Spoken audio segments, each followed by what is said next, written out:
Like individuals, child welfare systems differ in how they think about and respond to domestic violence.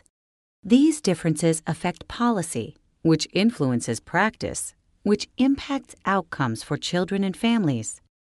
And like individuals, systems often move through stages as they grow in their understanding of domestic violence. We call this progression the Domestic Violence Informed Continuum of Practice. Let's look at the 5 stages of organizational growth. We call the first stage Domestic Violence Destructive. In a domestic violence destructive system, you might hear statements like this.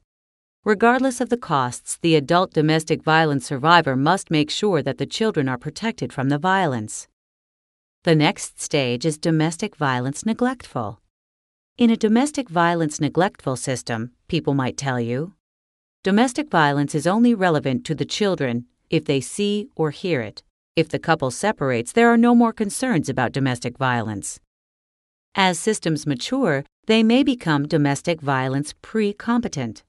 In a pre-competent system, you might hear, we don't want to re-victimize adult survivors, but our job is child safety. We know we need to do a better job with domestic violence cases, but we don't know how. Some systems move on to become domestic violence competent.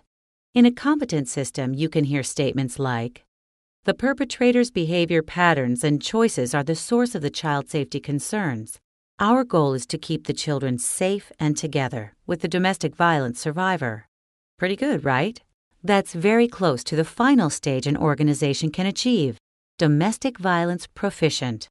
In a proficient system, you're likely to hear, we can't achieve our mission of safety, permanency, and well-being for children without being informed about domestic violence throughout our child welfare system. Would you like to learn more about these stages? Download the Domestic Violence Informed Continuum of Practice handout from this screen. For each stage, you'll find its full definition, a statement that characterizes it, and the potential outcomes for children and families. Can you determine where your agency fits on the continuum? On the next screen, you'll have a chance to take a look at some practice examples that characterize each stage of development. These examples may help you refine your ideas about your agency's stage of development. Click Next to continue.